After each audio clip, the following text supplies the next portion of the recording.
एहसास होता है कि कोई विपत्ति या संकट, किसी प्रकार की उपद्रव हमारे जीवन के द्वार पर दस्तक देने वाली है, तभी भी किसी हमें काम करना पड़ेगा, बुद्धिमानी से हमें सोचना पड़ेगा। हमारे अगले जो कदम होते हैं, अगली जो प्रणाली योजना होती है, वो सब ज्ञान की होनी चाहिए, समझ की होनी चाहिए। बुद्धिमान इंसान विपत्तियों को देखता है, बुद्धिमान इंसान आफतों को देखता है, उनके दस्तक देते समय उसकी आहट को सुनता है, उसकी जैसे उसे भनक महसूस होती है, तुरंत तो कार्य करना शुरू करता है।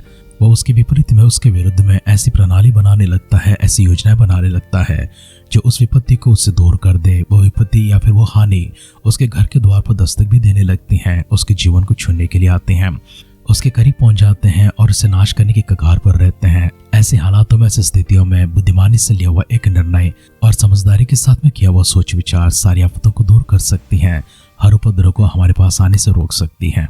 इसलिए मनुष्य को हमेशा सचेत होते हुए चौकस रहना चाहिए। उसे हर विषय में जागृत रहना चाहिए। कैसी उपद्रव किस प्रकार से और किस समय किस दिशा में आकर उसे छू लेती हैं, उसके पर वार करने लगती हैं, उस पर हमला कर देती हैं, किसी को कभी कोई एहसास नहीं होती हैं। लेकिन बुद्धिमान मनुष्य हर प्रकार से सारे द्वारों को बंद कर रखता है, ऐसे कोई उपद्रव उसके जीवन में आने नहीं देता है। उपद्रव के लिए जगह देते हैं, मुश्किलों के लिए जगह देते हैं, नुकसानों के लिए जगह देते हैं, अब अपने द्वारों को खुले रखते हैं। वो कभी ना कभी किसी न किसी समय पर, किसी न किसी मार्ग से होते हुए, किसी न किसी प्रकार से हमारे ऊपर, हमारे जीवन के ऊपर आक्रमण कर सकते हैं। इसलिए समझदारी के साथ हमें आगे बढ़ना चाहिए। लेकिन जब आफत आती है, आफत के समय में सचेत रहता हुआ इंसान, जागरूक रहता हुआ इंसान कैसे समझ के कार्यों को करते हैं, कैसे बुद्धिमानी के साथ में चलते हैं। आइए हम आगे बढ़ते हुए हमारे वचन को ध्यान करते समय एक ऐसे व्यक्ति के बारे में ध्यान करने जाएंगे जिसे जब एहसास हुआ है कि उसकी सारी संसार खत्म होने वाली है, उसका घर परिवार समेत उसका सारा देश नाश होने वाला है, क्योंकि उनके ऊपर दूसरे राजा आक्रमण करने जा रहे हैं। उन्होंने उनकी वीरता के बारे में सुना है, पराक्रम के बारे में सुना है और इस बात से वे भयभीत हो गए हैं, उनके राजा तक भयभीत हो चुके हैं।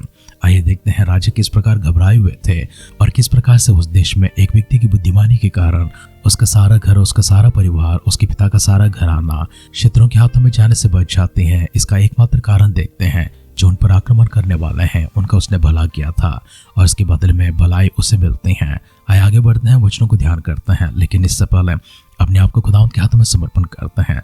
समझदारी के लिए, विवेक के लिए, बुद्धिमानी के लिए, ज्ञान के लिए परमेश्वर के पास जाकर मिलकर दुआ करेंगे।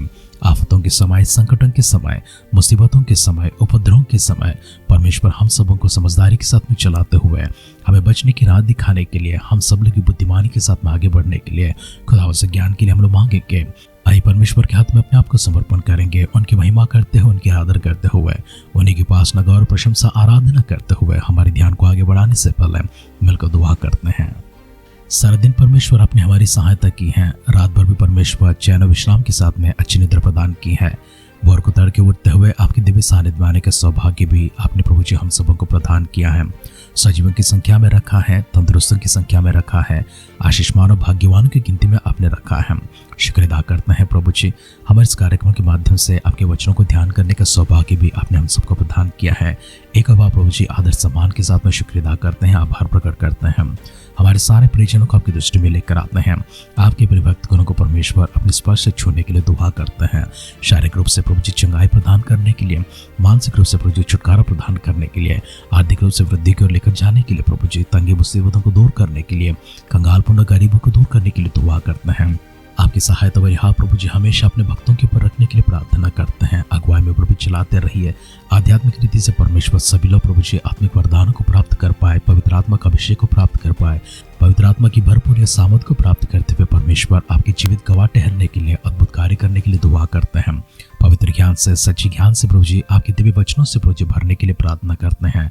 प्रभु यीशु मसीह को उद्धारकर्ता के रूप में जानते हुए, आपका परमेश्वर उद्धार में चलते हुए प्रभु आगे बढ़ने के लिए, हमारे सारे परिजनों को छूने के लिए प्रार्थना करते हैं। एक एक व्यक्ति के साथ प्रभु बातें करने के लिए आपसे नम्र निवेदन करते हैं। एक अद्भुत समय प्रभु हमारे जीवन में फिर से एक बार इस सौभाग्य के लिए आपको स्तुति करते हैं, आराधना करते हैं।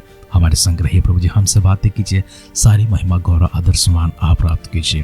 प्रार्थना सुनकर के उत्तर के लिए धन्यवाद करते हुए हमारे उद्धारकर्ता, हमारे प्रभु यीशु मसीह के नाम से इस प्रार्थना को मांगते हैं। सुना कबूल कर पिता, आमेन, आमेन, आमेन। आध्यात्मिक जीवन की दैनिक खुराक सुन रहे हमारे सारे प्रिय श्रोताओं को, परमेश्वर के प्रिय भक्तगणों को प्रभु यीशु मसीह के नाम में प्यार भरा जय मसीह की सुप्रभातम और शुभोदय कहते हुए हम सबका मनपसंद ध्यान केंद्र आध्यात्मिक जीवन की दैनिक खुराक में और इस नए दिन में आप सबका स्वागत करते हैं। हमारी अध्ययन यहोशू का ग्रंथ उसके दूसरे अध्याय में चल रही है। आज उसका पहला वचन से पढ़ते हुए हमारे ध्यान को आगे बढ़ाएंगे।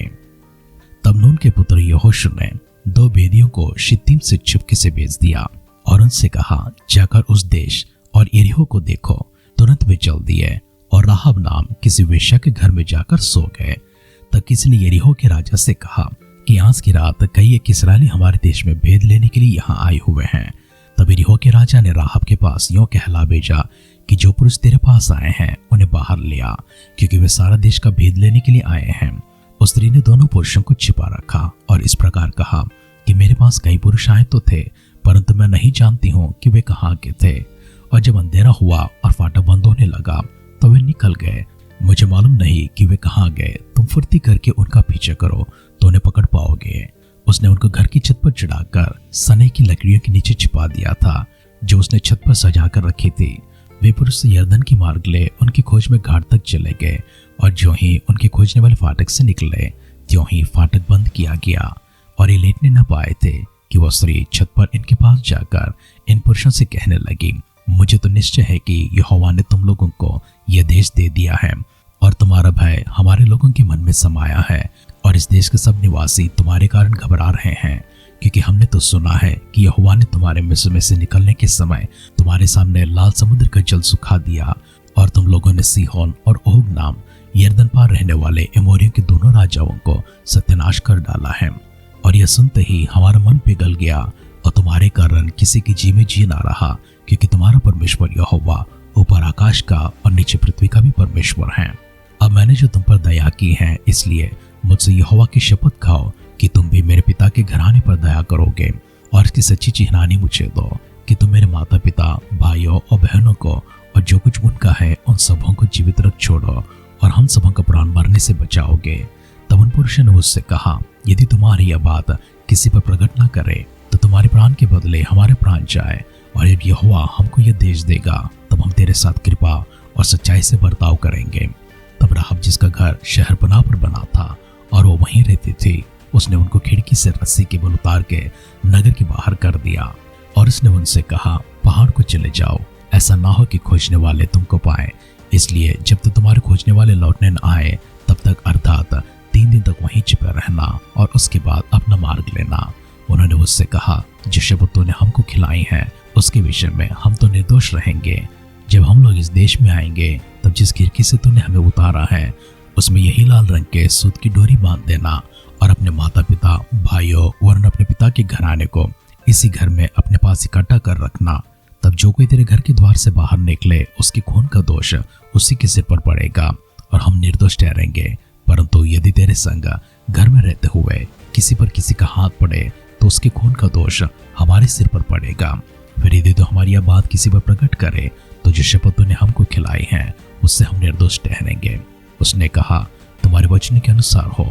तब उसने उनको विदा किया और वे चले गए और उसने लाल रंग की डोरी को खिड़की में बांध दिया और वे जाकर पहाड़ तक पहुंचे और वहां खोजने वालों के लौटने तक अर्थात 3 दिन तक वहां रहे और खोजने वाले उनको सारे मार्ग में ढूंढते रहे और कहीं ना पाया। तब वे दोनों पुरुष पहाड़ से उतरे और पार जाकर नून के पुत्र यहोशू के पास पहुंचकर जो कुछ उन पर बीता था उसका वर्णन किया और उन्होंने यहोशू से कहा, निस्संदेह यहोवा ने वो सारा देश हमारे हाथ कर दिया है, फिर इसके सिवाय उसके सारे निवासी हमारे कारण घबरा रहे हैं। यहोशू के ग्रंथ के दूसरे अध्याय की बातों को अभी तक हमने पढ़कर सुना है। इसमें सबसे पहले हम यहोशू को देखते हैं जिसने 2 पुरुषों को यरीहो का भेद देखने के लिए शित्तीम से भेजा था। वे दोनों जाकर राहब नामक एक वेश्या के घर पर रहते हैं, क्योंकि वो उनके लिए छिपने का एक सुरक्षित स्थान बन गया था। लेकिन राजा को खबर मिली है भेदिया इस देश में घुस आए हैं और इसका भेद लेने के लिए सारा देश में घूम चुके हैं। और उनको ये भी खबर मिली है कि वे राहब के पास गए हैं। तो राहब के पास राजा ने संदेशकों को भेजा था, अपने सैनिकों को भेजा था। राहब ने दोनों को छिपाए रखा था। राहब की उत्तर से वो दोनों मानकर राहब ने जिस तरह से कहा था उसी मार्ग पर चले गए थे। राहब ने बुद्धिमानी के काम किया था, राजा ने बुद्धिहीनता का काम किया था। सबसे पहले राजा ने ऐसे लोगों को अपने फाटक के भीतर बिना जांच किए हुए आने को मौका दे दिया था। यरीहो का नगर हम देखते हैं शहरपनाह से बनी हुई है। इसकी दीवारें मजबूत दीवार हैं, बड़े ऊंचे ऊंचे और बड़े छोटे दीवारें हैं और शहरपनाह के भीतर राहब ने अपना घर बनाए रखा था और इसी में से उसने उन दोनों को अपने घर के पीछे की खिड़की से नीचे उतार दिया था। उससे पहले उसने अपने घर के अंदर छुपाया रखा था। राजा की बुद्धिहीनता का काम यह था कि अपनी शहरपनाहों के भीतर से, उसके फाटकों के भीतर से कोई प्रवेश कर जाते हैं, कोई दुश्मन आते हैं, सारा देश का भेद देख लेते हैं, परंतु उन्हें खबर मिलती नहीं है। सब कुछ खत्म होने के बाद भेद देखकर वे चले जाने के समय आती हैं। तब राजा अपने सेवकों को भेजते हैं, लेकिन सेवक भी इतने लायक तो नहीं निकले हैं। वे प्रतिफल के बिना ही राजा के पास खाली हाथ लौट जाते हैं। जो कुछ भी अनर्थ उस देश में होना था वो तब तक हो चुका था। एक राजा होकर अपने देश की रखवाली करना चाहिए, उसके शहरपनाहों के ऊपर पाबंदी रखना चाहिए। कौन उसके भीतर आते हैं, कौन उससे बाहर जाते हैं, कैसे समय पर आते हैं, कैसे लोग आते हैं, क्या करने के लिए आते हैं, राजा को इसे भलीभांति ध्यान देना चाहिए था। क्योंकि शहरपनाहों से बने हुए इस सारा देश में राजा पूरी निगरानी के बगैर सुरक्षित महसूस करने लगे हैं। लेकिन कोई भी शहरपनाह किसी भी शत्रु को रोक नहीं सकती है। इस बात को हम इस कहानी से एक सबक के रूप में सीखते हैं। और दूसरी बात, इसी कारण से इस राजा का देश शत्रुओं के हाथों में चली जाती है। आइए हम आगे बढ़ते हैं। राहब जो वेश्या थी, उसने भलाई के काम किया था। इन भेदियों से कहा था कि हम तुम्हारे बारे में सुने हैं, और हम तुम्हारे बारे में नहीं परंतु तुम्हारे परमेश्वर यहोवा के बारे में सुने हैं। किस तरह तुम्हारे चलते समय परमेश्वर ने तुम्हारे कारण लाल समुद्र के पानी को सुखा दिया था, और कैसे परमेश्वर ने सीहोर और ओग नाम जो यरदन के उस पार रहने वाले एमोरियों के राजा थे, उन दोनों का कैसे सत्यानाश कर दिया था। वो दोनों देश कैसे तुम्हारे हाथ में कर दिया था, इसे भी हमने सुना है। और तुम्हारी खबर सुनते ही हम सबका जी भी नहीं रहा है। हमारी जी घबरा चुका है, हम पिघल चुके हैं, और हम निश्चित जानते हैं कि परमेश्वर ये सारा देश तुम्हारे हाथ में दे देता है। इसलिए हमारा और कोई आसरा नहीं है और कोई सहारा नहीं है। जिस तरह मैं तुम्हारी भलाई करती हूँ, उसी प्रकार से शपथ खाओ कि तुम भी मेरे साथ भला करोगे। और इन दोनों भेदियों ने कहा कि हम भी तुम्हारे साथ में शपथ खाते हैं, और इसके चिन्ह इस प्रकार से हम देते हैं। ये लाल रंग का जो डोरी है, इसे अपनी खिड़की पर बांध देना, जिस खिड़की से तुमने हमें बचाकर यहाँ नीचे उतारा है। यहाँ पर संकेत होगा, जैसे हम इसे देखेंगे कोई भी तुम्हारे पर हाथ ना रखेगा। बस इतना ध्यान देना कि तुम्हारे घर में से कोई बाहर ना जाए।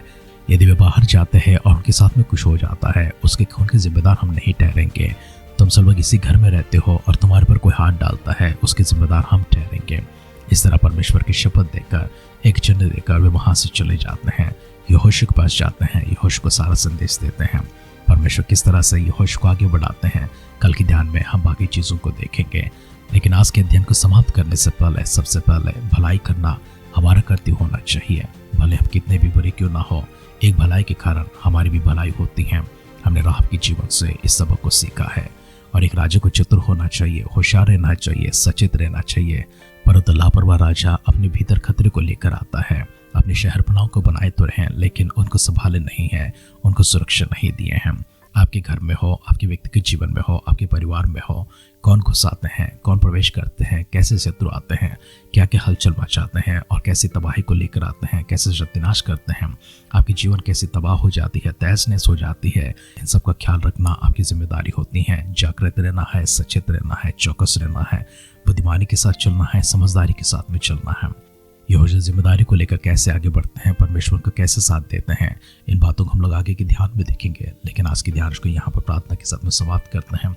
खुदा हम सबको सचेत रहने के लिए, चौकस रहने के लिए, जागृत रहने के लिए, हमेशा हमेशा हम सबको अपनी आत्मा का अगुवाई चलाने के लिए आई मिलकर प्रार्थना करते हैं।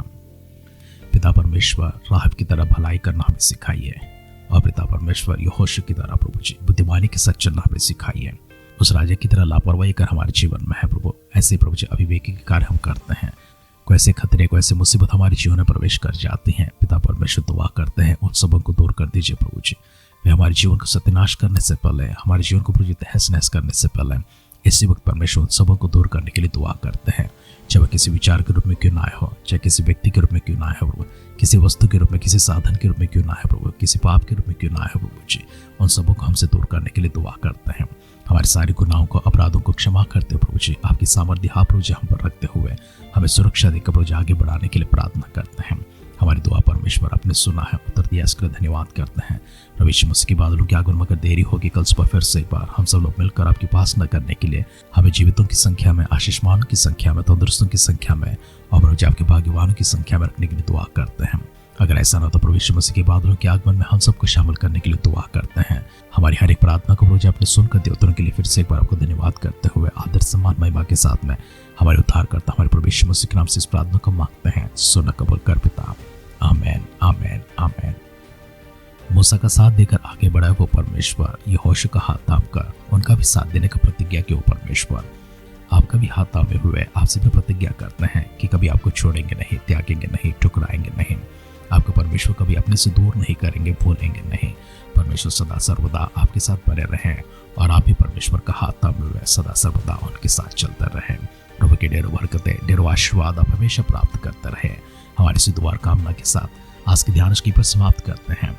आप सुनते रहिए, सुनाते रहिए आध्यात्मिक जीवन की दैनिक खुराक। कल फिर मिलेंगे। अपना ख्याल रखिए, अपनों का ख्याल रखिए, दूसरों का भी ख्याल रखिए। God bless you.